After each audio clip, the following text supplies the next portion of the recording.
Прапануе дапамогу. Лукашенко сустрэўся з паслом Ірану ў Беларусі. Крэатыўны кот, нявестка Лукашэнкі, занялася рэкламным бізнесам. Купляйце расейскае. Беларусь актыўна імпартуе прадукты. Вітаю, шаноўнае гаспадарства. Гэта аб'ектыў. Анастасія Русецкая. Запрашаю на выданне.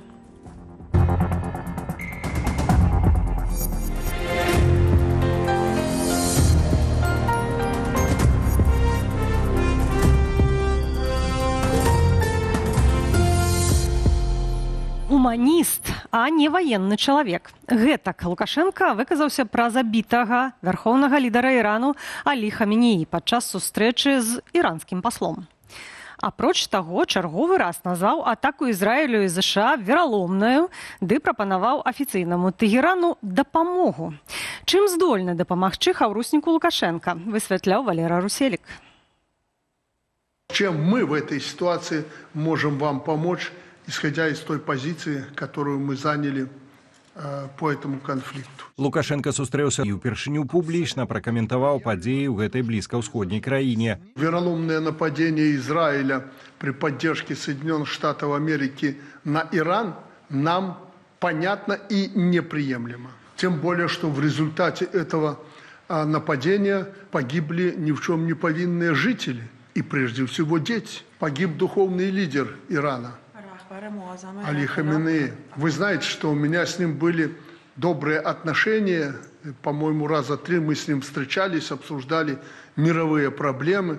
Это гуманист, это человек не военный, нацеленный на защиту своего народа и своего государства. Зрэшты, далей за протокольные словы солидарности сегодня, видать, все-таки не зайшло. Президент подтвердил свою нацеленность на поддержку территориальной целостности Ирана, а также иранского народа. И выразил солидарность с иранским народом и с Ираном в последних событиях. Але ці азначае перарванае маўчанне Лукашэнкі адмову ад размоваў са Злучанымі Штатамі. Палітычны аглядальнік Віталь Цыганкоў звяртае ўвагу на значна большую стрыманасць цяперашняй рыторыкі Лукашэнкі, чымся калі гэта было ў выпадку гібелі іншых ягоных сяброў-дыктатараў, да прыкладу Хусейна і Каддафі.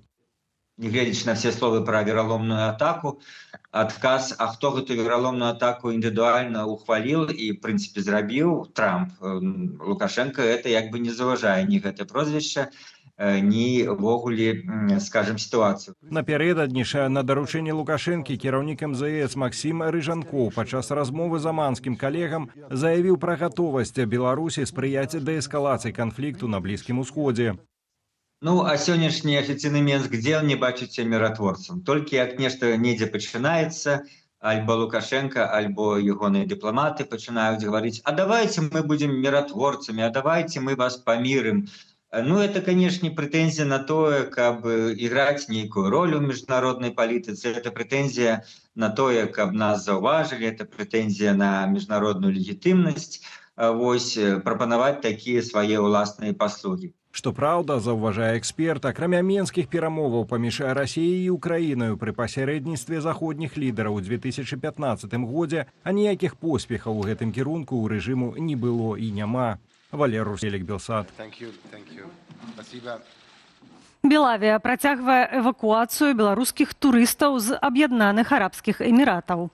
Сёння ў Менск з Дубаю прыляцеў другі вывазны рэйс. На борце Airbus 283 пасажыры. У тым ліку 2 немаўлятаў. Першы эвакуацыйны рэйс Белавія з Дубаю прыбыў у Менск раніцай. На борце былі 189 беларускіх турыстаў, якія не здолелі самастойна пакінуць Блізкі Усход. Паводле гендырэктара кампаніі Ігара Чаргінца, гэта былі пасажыры з квіткамі на 28 лютага. Палёт выконваўся з тэхнічнай пасадкай і дазапраўкай у Актау паводле змененага маршруту, каб абысці зону павышанай небяспекі на фоне эскалацыі на Блізкім Усходзе. Паводле звестак перавозніка, у Арабскіх Эміратах эвакуацыі чакаюць каля 1000 беларусаў. Яшчэ прыкладна 300 застаюцца ў Амане. Чарговы рэйс запланаваны на заўтра. Вярхоўным лідарам Ірану можа стацца Маджтаба Хаменеі, сын забітага ў першы дзень вайны аяталы Алі Хаменеі. У сваю чаргу Злучаныя Штаты Амерыкі хочуць дамагчыся падтрымкі курдаў у вайне, а Трамп словамі атакуе некаторых хаўруснікаў з НАТО. Падрабязней пра падзеі на Блізкім Усходзе ў нашым аглядзе. Падводны човен США патапіў у Індыйскім акіяне іранскі вайсковы фрэгат «Дэна». Улады Шры-Ланкі ўратавалі 32 маракоў, яшчэ як найменей 87 загінулі. Амерыканскі падводны човен патапіў іранскі вайсковы карабель, які думаў, што ён у бяспецы ў міжнародных водах. Замест гэтага яго патапіла тарпеда, ціхая смерць. Першае патапленне варожага карабля тарпедаю з часу Другой сусветнай вайны. Армія абароны Ізраілю «Цагаль» здзейсніла новую хвалю абстрэлаў Ірану. Як заявілі ізраільскія вайскоўцы, цэлямі атак сталіся вайсковыя аб'екты. На дадатак «Цагаль» нанёс удары па групоўцы Хізбула ў ліванскім Бейруце. Хізбула – гэта іранскі проксі ў Ліване. Яны працуюць на Іран, які нападае на арабскія краіны. Я падкрэсліваю, мы не маем нічога супраць грамадзянаў Лівану. Яны плацяць цану за іранскі рэжым. Іран і Хізбула – тыя, хто разбурае Ліван. Між тым, сын забітага аяталы Алі Хаменеі, 56-гадовы Маджтаба Хаменеі, стаўся галоўным прэтэндэнтам на пасаду вярхоўнага лідара Ірану, паведамляе выданне «Нью-Йорк Таймс». Афіцыйна пра ягонае абранне пакуль не паведамляюць.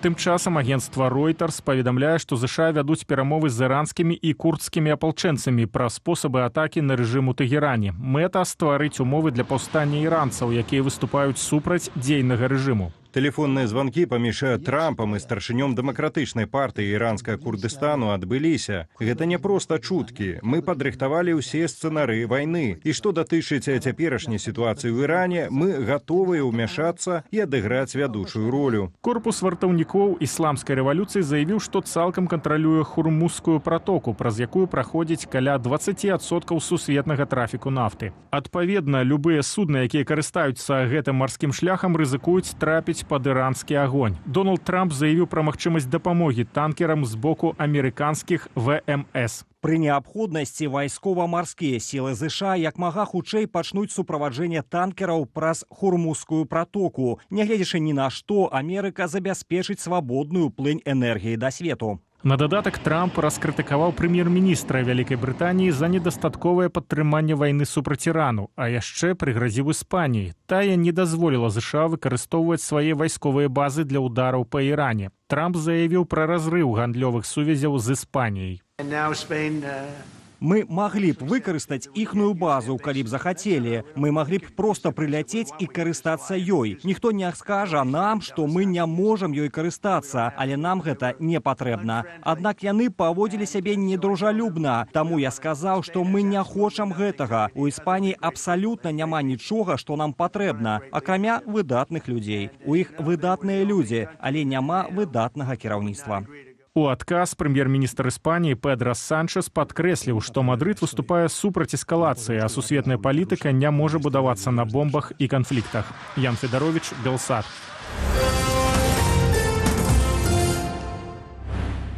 Беларусь сталася найбуйнейшым пакупніком расійскіх кетчупаў і таматных соусаў.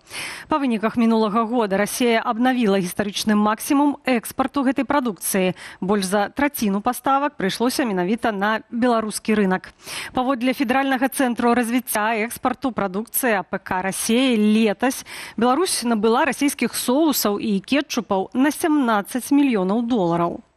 Пры гэтым Беларусь актыўна закупляе ў Расіі іншыя харчы.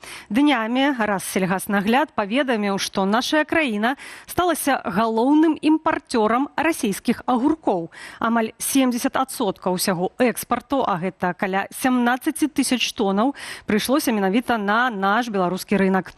Актыўна закупляе Беларусь і мяса з Расіі. Паводле ацэнак расійскага боку, наша краіна летась набыла амаль палову ўсяго экспартнага аб'ёму свініны. Маштабамі імпарту на нарадзе ў мінулым месяцы абурыўся Лукашенко. Ты посмотри, что по свинине. Мы же с России завозим свинину. Да. Позорище. Беларусь завозит свинину. 150. А ясно, по каким ценам мы покупаем.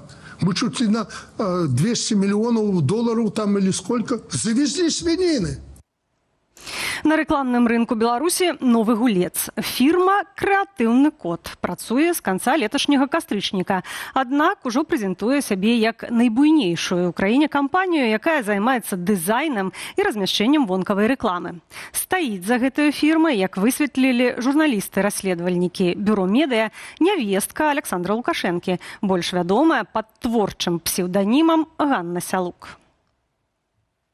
В этой компании есть доли сразу у двух активов, связанных с невесткой Лукашенко. Это музыкальная медиакомпания, где она является генеральным продюсером, и 10% у фирмы NSL Production. Ей владеет на 95% топ-менеджер ее мужа Дмитрия Андрей Врублевский, однако мы подозреваем, что он фигурирует там скорее как номинальный владелец для того, чтобы скрыть участие семьи Дмитрия Лукашенко и Анны Лукашенко вот во всей этой истории. 75% этой фирмы принадлежит какому-то свежесозданному ЗАО «Корус Медиа». К сожалению, такая форма собственности, как закрытое акционерное общество, оно не публично, не публично, оно не дает подробностей, кто вообще являются конечными бенефициарами.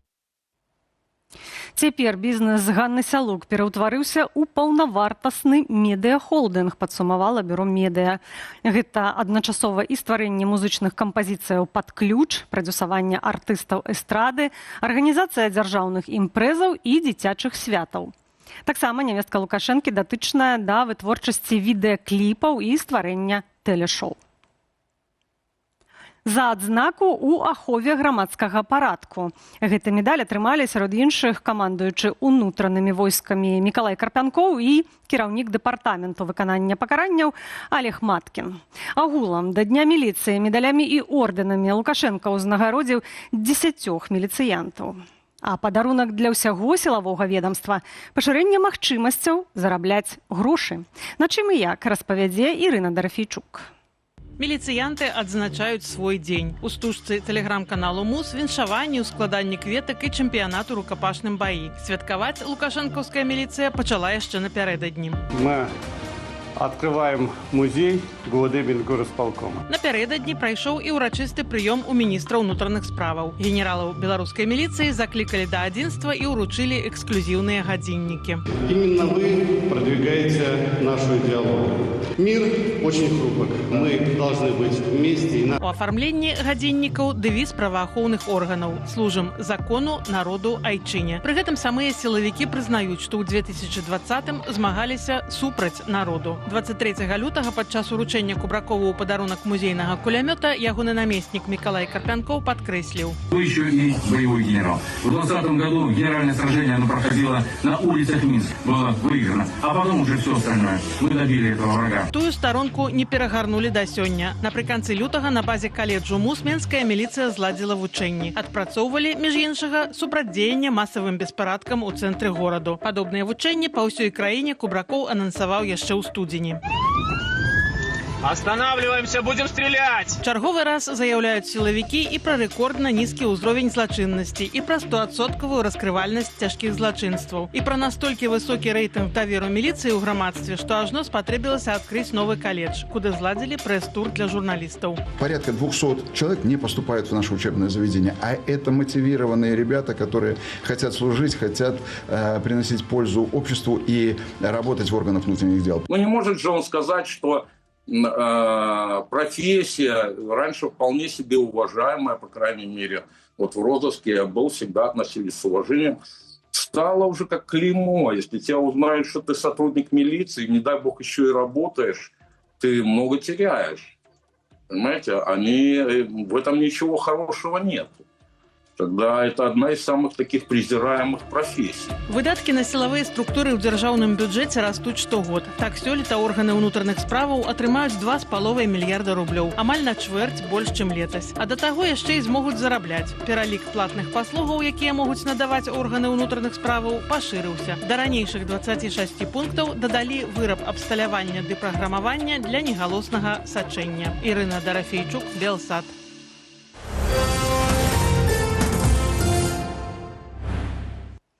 17 гадоў пазбаўлення волі за здраду дзяржаве і спробу шпіянажу на карысць Украіны. Такі прысуд пачуў былы актывіст БРСМ Владзімір Цюхай. Працэс праходзіў у закрытым рэжыме, справу вёў КДБ. Вырак агучылі яшчэ пазалетась, але вядома пра яго стала толькі цяпер.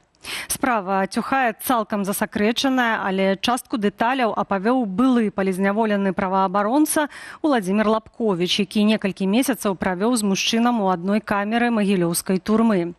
Там Цюхай апавядаў, што меў інфармацыю, якая выкрывае гомасексуальнасць некаторых беларускіх вайскоўцаў з Генштабу і апарату Міністэрства абароны Беларусі.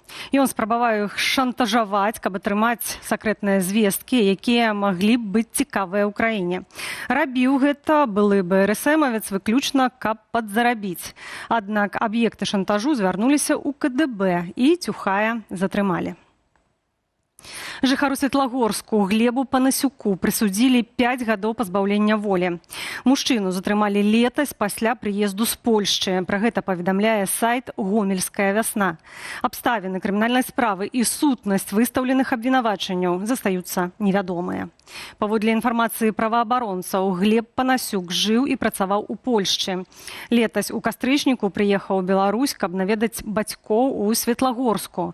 Пазней стала вядома, што Панасюк спачатку быў у ізалятары часовага ўтрымання ў Гомлі паводле адміністратыўнай справы, а затым яго перавялі ў СІЗА. І інфармацыя ў працяг тэмы вядомага музыку, лідара гурта «Палац» Олега Хаменко. Менскі гарадскі суд пакараў 3 гадамі калоніі і прысудзіў буйны штраф. Пра гэта паведаміла Беларуская асацыяцыя журналістаў. Хаменку інкрымінавалі садзейнічанне экстрэмісцкай дзейнасці. Абвінавацілі музыку ў супрацы з беларускім радыёрацыя.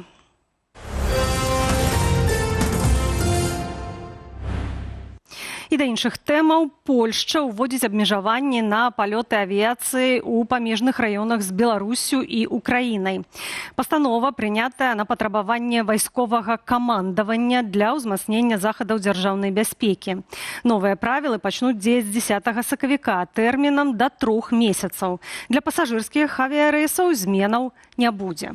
Як паведамілі ў польскім агенцтве паветранай навігацыі, адмысловая зона ахоплівае паветраную прастору да вышыні каля 3000 метраў.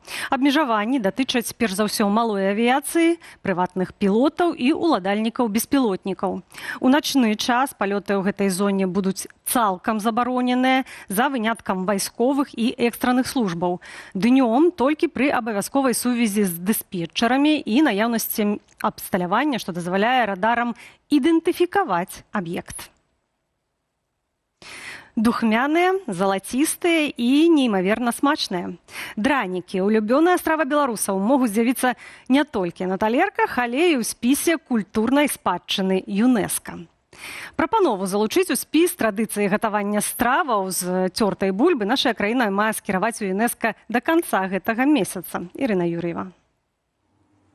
Дранікі, бульбяныя бліны, бабка ды іншыя. Традыцыі страваў з цёртай бульбы ўжо даўно сталіся гастранамічным брэндам Беларусі. Пра гэта раптам згадалі ўрадоўцы. З 2022 года яны залучаныя ў дзяржаўны спіс гістарычна-культурных каштоўнасцяў Беларусі. Зафіксаваныя больш за 370 носьбітаў традыцыі, 73 раёнаў і 235 народных рэцэптаў страваў з цёртай бульбы.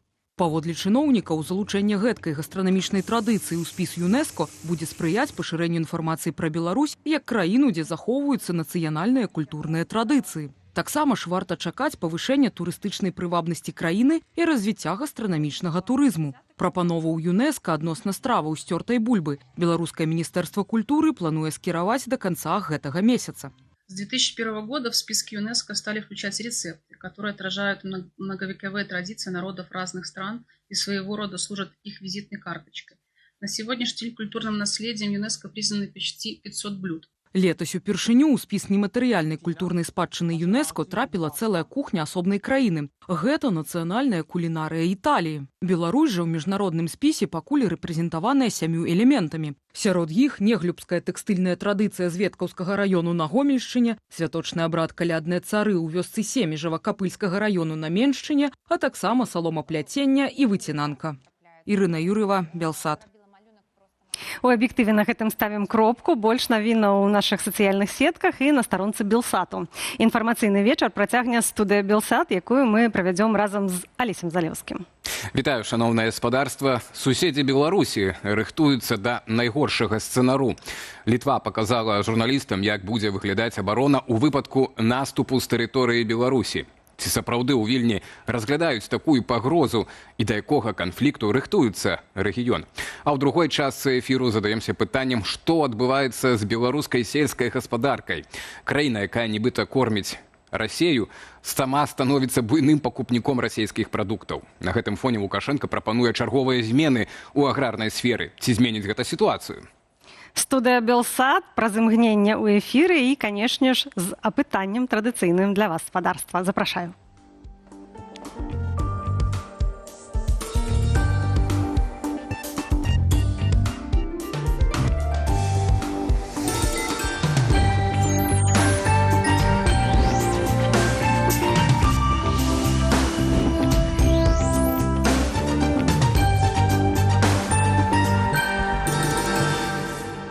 Так, вітаю таксама, шановнае гаспадарства. Дзякуй за вашыя прывітанні ў чаце трансляцыі, але там можна не толькі каментаваць, але і галасаваць. Так, натуральна, сёння мы у вас пытаемся, ці купляеце вы расійскія харчовыя прадукты. Як вядома, Беларусь актыўна імпартуе агуркі, у прыватнасці, кетчуп, як сёння мы ўжо паведамлялі ў аб'ектыве. І даем вам 3 простыя варыянты адказу. Так, не, альбо варыянт «не гляджу на вытворцу». Гонка ўзбраенняў у нашым рэгіёне і напружанасць на межах з Беларусю расце. Літва рэкордна пераўзброіваецца і рыхтуецца да імавернага нападу з боку Беларусі. А ў нашай краіне ўсцяж правяраюць гатовасць спецыялізаваных атрадаў, да якіх сцэнароў канфлікту рыхтуюцца бакі. Высветлім неўзабаве з літоўскім вайсковым аналітыкам Дарусам Антанайцісам. А цяпер коротка патлумачым, пра што гаворка. Літва ідзе на абаронны рэкорд. Краіна скіруе на вайсковыя патрэбы больш за 5% ВУПу, адзін з самых высокіх паказнікаў сярод краінаў НАТО. Вільня робіць акцэнт на стварэнне ударнага кулака. Ужо найбліжэйшым часам войска атрымае першую батарэю гаймарсаў і зенітныя комплексы «Несемс».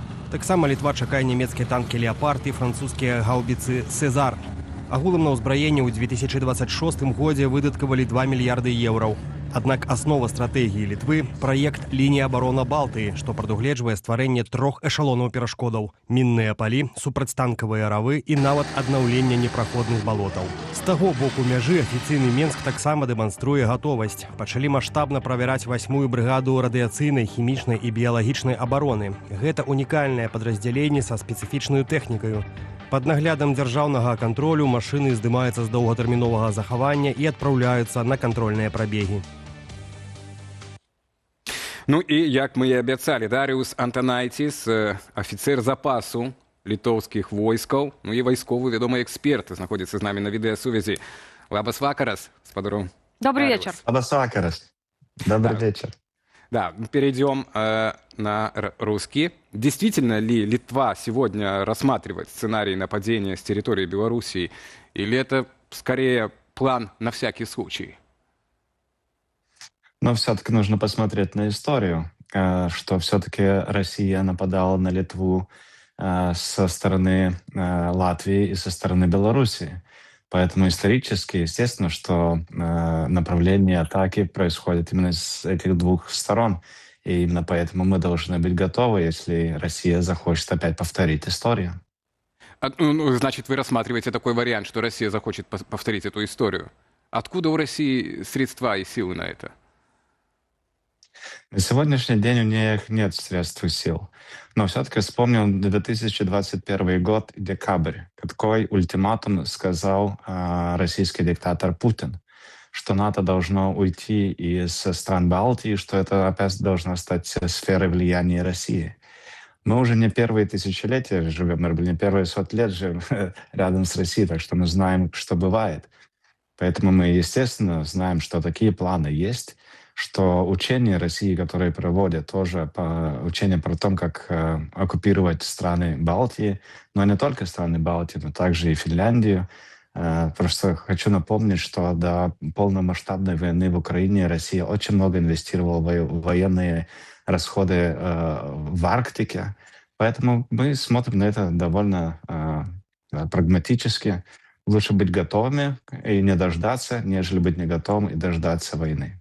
Если присмотреться ближе к программе вооружения, которую называет военное руководство Литвы, это установки «Хаймарс», танки «Леопард», то, про что мы чуть раньше вспоминали.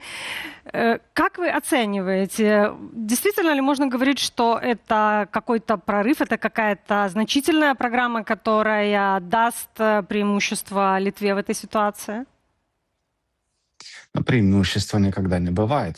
То есть, если у тебя есть какое-то вооружение, так у твоего врага, он ищет, как обойти твое вооружение и наоборот. Поэтому это просто процесс, который никогда не будет иметь своего конца. Все время мы будем искать, как защититься от России. И «Хаймарс» — это это ракеты.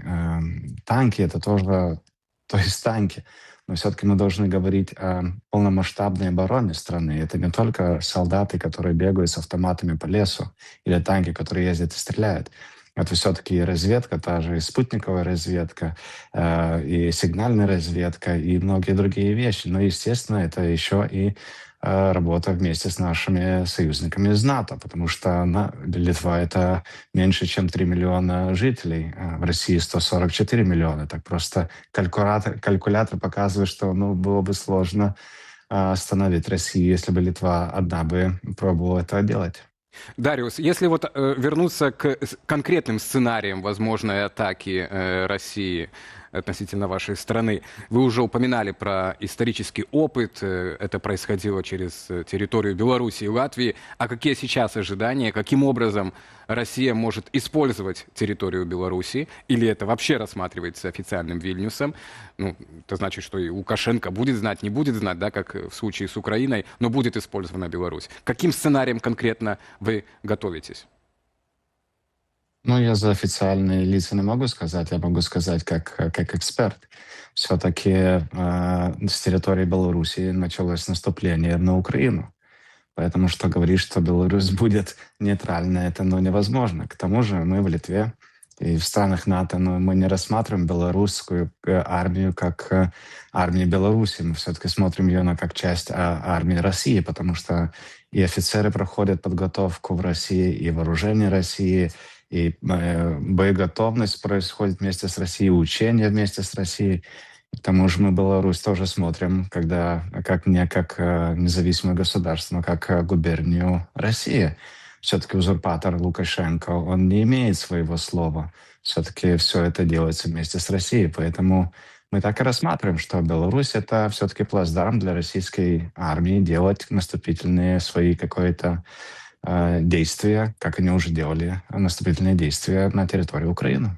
Стоит вспомнить также, что Лукашенко, во всяком случае, пробует, или руководство Беларуси на разных уровнях пробует наладить отношения с Литвой. И если мы вспоминаем ситуацию, когда Беларусь позволила со своей территории атаковать Россию и Украину, то сам Путин, скорее, не воспринимал Украину как серьезного противника, что нельзя сказать о НАТО. И в данном случае вот эти два момента, на ваше мнение, не помешает Лукашенко все-таки дать позволение на то, чтобы был напад на страны НАТО, на Литву, российские? Я не думаю, что Путин будет спрашивать позволения у Лукашенко. Он просто пойдет и сделает это.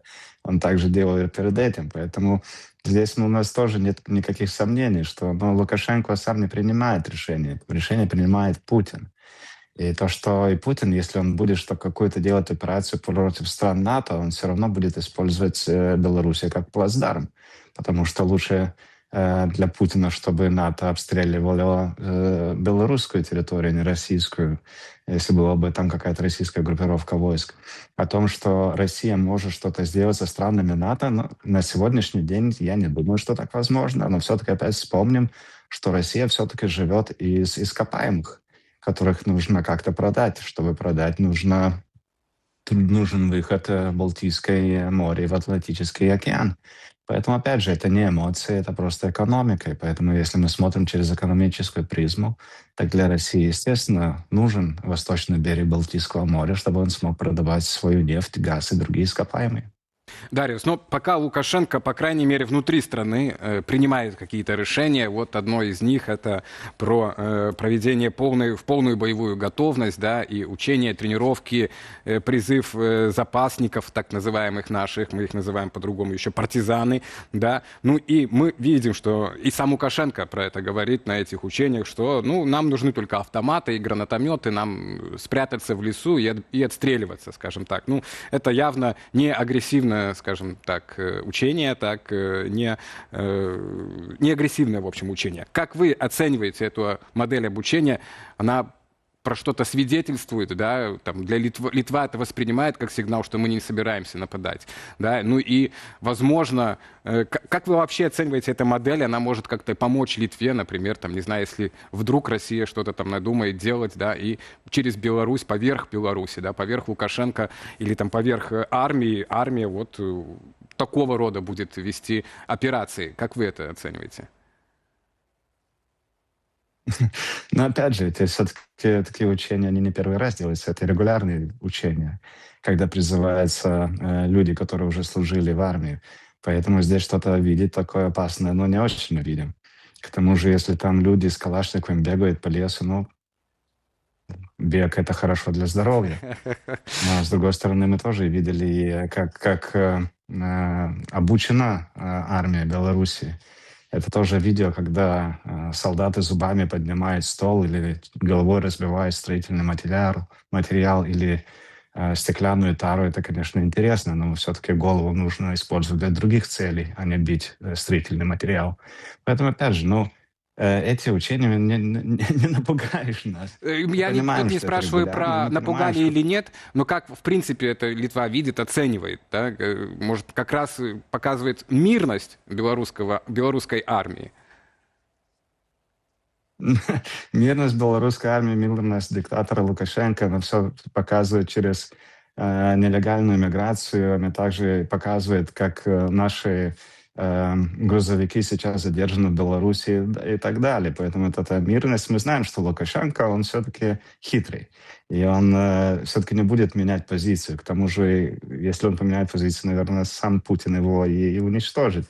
Но мы здесь не имеем никаких иллюзий. На все мы смотрим достаточно прагматично и просто смотрим, как все происходит в Беларуси. Да. Дариус, одно из последних вопросов, уже таких глобальных. Сейчас мы видим, что белорусские власти уже не так открыто поддерживают антизападные коалиции в контексте ударов США и Израиля по Ирану. Но сегодня, вот после этих ударов, впервые Лукашенко так публично заявил свою позицию. Он принял иранского посла и фактически спросил, как Беларусь может помочь Тегерану. В то же время Литва заявляет о своей готовности поддержать США в операции в Иране. На ваш взгляд, будет ли помощь Минску ограничена условно гуманитарной помощью, да, вот, как это уже бывало с медикаментами, или вы также допускаете военную поддержку? Да? И какое участие Литвы вы видите в этом вот конфликте на Близкий Восток? Да. Все-таки Беларусь довольно серьезный игрок на рынке вооружения.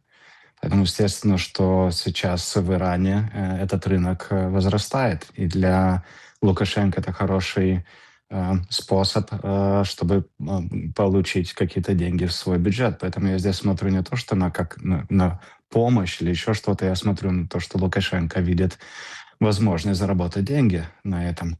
Что говоря о Литве, так да, мы хотим, и мы бы присоединились к коалиции США, потому что мы есть союзники. И о союзников ты можешь узнать только в беде, или как ты можешь им помочь. Ты не можешь постоянно просить США, чтобы они пришли и помогли нам. Мы тоже должны быть частью этой помощи, если нужно это для США. Потому что быть союзниками — это не быть каким-то выдержанцем, который тебя выдерживает постоянно. Ты должен быть такой же самый союзник, как и они нам. Поэтому для нас это нормально. Мы уже не раз уже участвовали в таких операциях и в Ираке, и в Афганистане, и в Балканах, и в других странах планеты. Поэтому для нас это ничего нового. Если мы еще говорим, что Литва понимает военные действия США в Иране, говорит президент Литвы Гитанас Науседа, а Лукашенко называет это вероломным нападением. Вот за этими словами какие-то действия, на которые стоит обратить внимание, есть? Ну, во-первых, я бы предложил диктатору Лукашенко поднять телефон, позвонить Путину и сказать это то же самое про Украину. А вероломное нападение на Иран все-таки есть. Почему делается? Были все-таки переговоры с Ираном. Иран начал не хотеть, чтобы отказаться от удобрения урана не для мирных целей, а для вооружения. Разведка узнала об этом все, что делается, ну и началось. Ирану не раз, не два, не три, не пять, не 10 уже говорили, чтобы он это остановил, но он этого не делал. А то, что Лукашенко, вероломность, еще что-то, ну, Лукашенко не есть глобальный лидер. Лукашенко не есть даже региональный лидер. Лукашенко есть лидер, диктатор Белоруссии. Поэтому там смотреть, что он сказал иранцам, ну, интересно. Но я не думаю, что это важно. Дзякуй вялікі. Дарыус Антанайціс, афіцер запасу літоўскага войска і вайсковы эксперт з Літвы, быў з намі на відэасувязі. Ачу.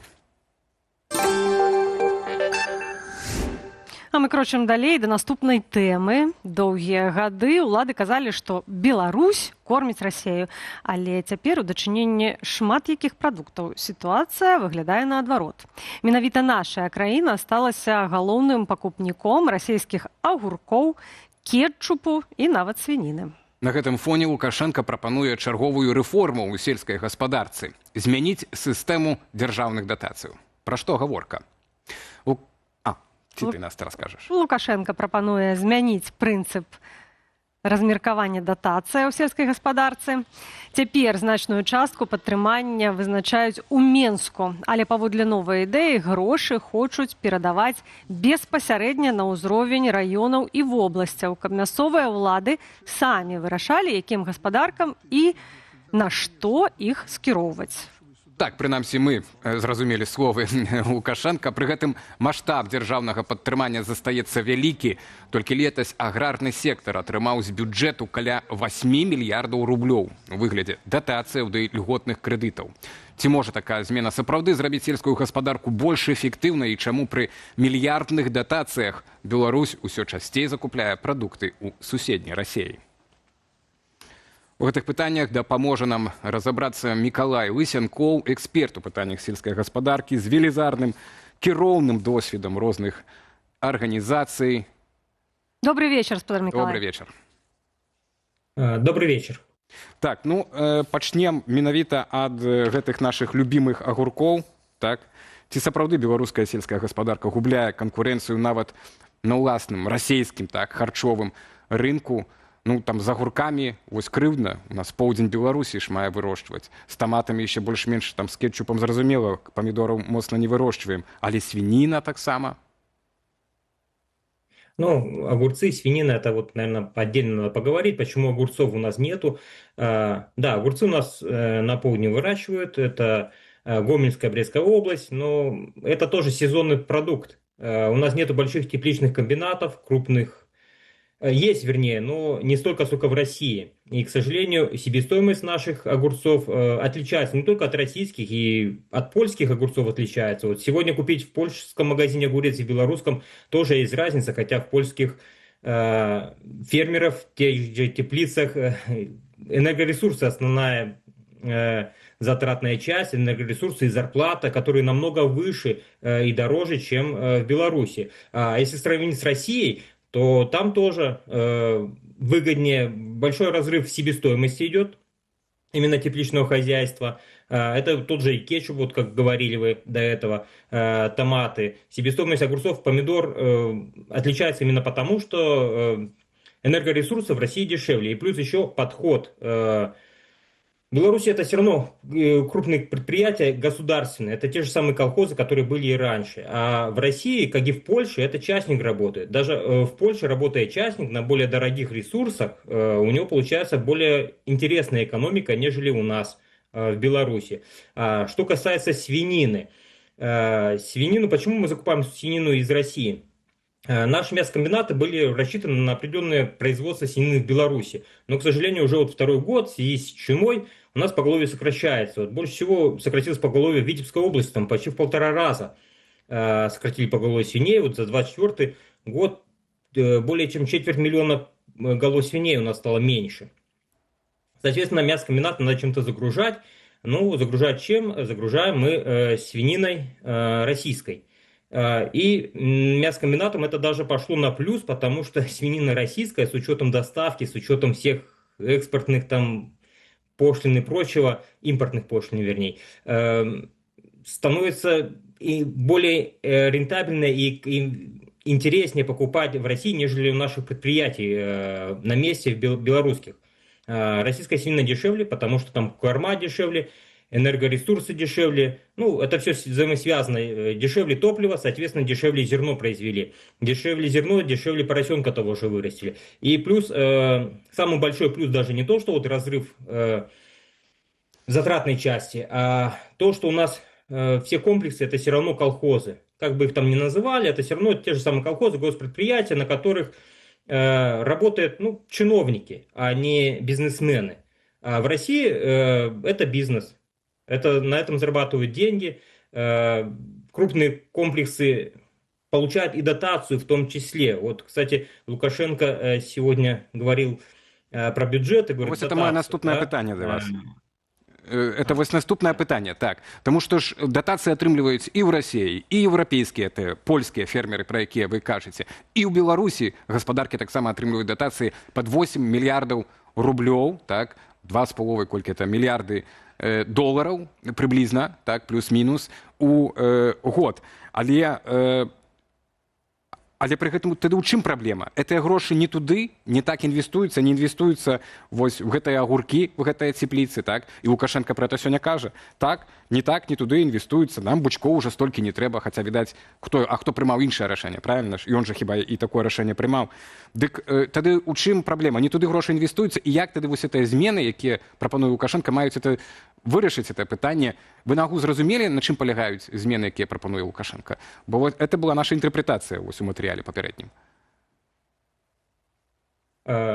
Лукашенко от безысходности идет на эти реформы, идет по российскому сценарию. Там тоже не поддерживают убыточные колхозы. Если колхоз убыточный, его просто поглощает рядом стоящее какое-то предприятие частное. Там во-первых, нету колхозов в России. Как и, вот, если корректно было бы сравнить не только с Россией, а вот с другой стороны еще и с Польшей, да, потому что в России, ладно, там энергоресурсы дешевые и прочее, вот, вроде бы союзное государство, да, но в этом союзном государстве у одних есть, у других нету, да, как бы и государства того союзного, получается, нет. А что касается дотаций, дотации получают все фермеры, нельзя урезать дотации у фермеров. Представляете, если польское правительство сказало, что вы так обнаглели, сидите у нас на шее, и мы вам урежем дотации, давайте уже сами учитесь зарабатывать. Польское правительство, наоборот, говорит фермерам: молодцы, вы пол Европы кормите, мы вам дадим в следующем году еще больше. Так, а что у нас говорят россияне? А что у нас тоже не так працуе? Развивайте, стройте фермы. Импортозамещение, кстати, вот слова министра сельского хозяйства России, самое лучшее импортозамещение — это экспортно ориентированный товар, то, что мы можем продать на экспорт, это в том числе свинина, да. В первую очередь даже импортозамещение для России сейчас важно, это семена и племенной скот, чтобы свой из-за границы не покупать. Миколай, так, а что у нас не так с дотациями? Чему эти дотации попадали не туда, ни тому, ни в том объеме, что Лукашенко хочет изменить эту систему? Они и дальше будут также идти и распределяться. То, что дотации не доходили, вернее, доходили до колхозов, но в колхозах они просто проедались. У нас колхозы. В России дотации дают частнику. Наверное, я сам из Толстовского района. Приведу пример. На своем районе у нас есть, как и в каждом районе, есть хороший, крепкий фермер. Вот в Толстовском районе это крестьянско-фермерское хозяйство Сула, Владимир Радевич. Вот представляете, это предприятие ни один колхоз в Столцовском районе ему в подметке не годится. Так как он частник, он каждую копейку считает, вся эффективность посчитана до мелочей. А представитель колхоза думает, как бы это себе нового джипа купить в следующем году, чтобы на рыбалку ездить. А не думает, как экономику развить и больше заработать. Первое, вот, чем отличается колхоз от частника? Да? В колхозе рисковать нельзя, а частник может рискнуть. Вот тот же частник рискнул, заработал 1 миллион, еще раз рискнул, еще 1 миллион заработал. Третий раз рискнул, 500 тысяч потерял условно, да? Вот он за 1 миллион, за 2 миллион по грамоте дадут, а за 500 тысяч посадят в тюрьму. А фермер, да, в итоге остается все равно в плюсе на 1,5 миллиона. И дальше будет работать. Спадар Миколай, рисковать нельзя. Так Лукашенко теперь прапануе. Вот это отличие основное. Спадар Миколай, так Лукашенко теперь і прапануе, я так зразумеў ягоную прапанову, што цяпер грошы, гэтыя все датацыі будуць умоўна в райвыканкаме, так? Райвыканкам будзе вырашаць умоўна, якому фермеру в раёне даць якой гаспадарцы якія грошы. А яны на месцах ўжо будуць ведаць, што ну, якая гаспадарка лепш, эфектыўней працуе, на што эфектыўна, што дае рентабельнасць і гэтак далей. Таму в цэлым, па ідэі, такі падыход мае павысіць некую эфектыўнасць нават сённяшніх гэтых калгасаў нашых. Ну, я немножко по-другому услышал то, что сказал Лукашенко. Ну вот, давайте вашу версию. Говорит, что будет совещаться с местными. Да вот как я это услышал, что будет даваться на произведенную продукцию. То есть, чем больше производишь, тем больше будешь получать дотаций, а местные представители райисполкомов будут за этим присматривать, чтобы ты эти дотации тратил с умом. Условно, как бы напрямую дотации будут идти в колхозы, а райисполкомы будут такие, как смотрящие, не будут представители райисполкома распределять эти дотации. С одной стороны, да, эта схема, это российская схема. Вот сегодня в России так работает сельское хозяйство. Если ты ничего не производишь, тебе ничего не помогает. Но, с другой стороны, Лукашенко не готов закрыть половину колхозов. Я вот не знаю, как это все будет происходить. Да, это вот вывеску меняют, говорят, что у нас сейчас будут реформы, у нас будет сейчас распределение денег нормально. А на самом деле все равно это будет колхозный подход, все равно это будут колхозы. Вот, наверное, приведу примеры своего опыта, вот как бюджетные деньги делятся в райисполкомах. Да, вот в милицию надо было машину купить, а в бюджете денег не было. И вот заставили колхоз купить машину, 7-ку, в то время 20 лет назад было, «Жигули», передать ее РОВД, милиции, а за это ему дали бюджетных денег на топливо в 2 раза больше, чем надо. То есть, по большому счету, просто колхоз подарил милиции машину, а ему дали бюджетные деньги на топливо. То есть вот такая махинация как бы произошла, но в то же время и садить в тюрьму за эту махинацию некого. То же самое и тут будет. Как бы деньги есть, и все равно колхозы, половину колхозов у нас умрет, если так действительно будет подходить, вот как сказал Лукашенко, да, к этому делу. Ну, это не позволит. Спадар Миколай, вы рассказываете историю про то, как было куплено аўто за тыя грошы, якія на гэта не меліся пайсці. Таксама тут вот пытанне, што Лукашенко сёння ізноў кажа пра аграгарадкі, кажа, цитую, мы вызначыліся, дзе аграгарадкі, як іх развіваць і як будаваць. То бок фактычна тое, што мы бачым, што аграгарадкі ў той закладаных тэмпах ці мэтах, для чаго яны паўсталі, яны не развіваюцца, але ён па-ранейшаму працягвае настойваць на тым, што гэта трэба развіваць. Аграгарадкі 20 лет назад определились, где у нас будут агрогородки. Их начали строить 20 лет назад, это 2005, 2006 год, 2007 год. Вот началось строительство агрогородков.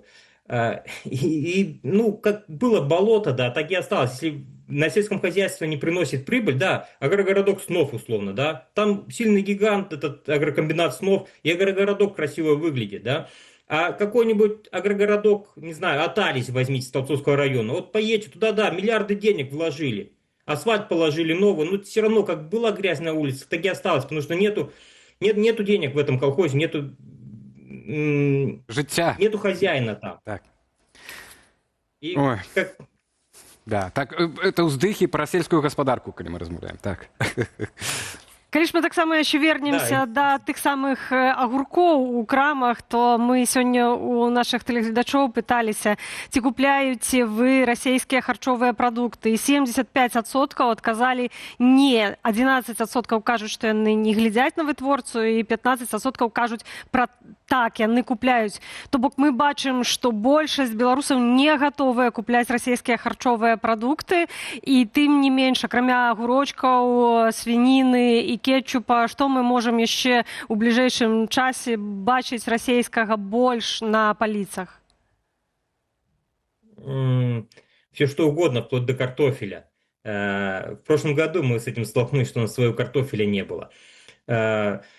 То, что белорусы не готовы покупать российское, да, это связано все-таки с качеством и с дешевизной продукта. В России тоже есть качественные продукты, но они стоят дороже. А к нам, к сожалению, импортируется что-то подешевле, чтобы как-то конкурировать с нашими продуктами. И заводится дешевый продукт, та же сгущенка. Вот попробуйте нашу сгущенку и российскую, которая в белорусских магазинах лежит. Ну, там, конечно же, потребители будут выбирать белорусскую. А в то же время можно привезти качественный продукт точно такого же качества из России, однако он будет дороже.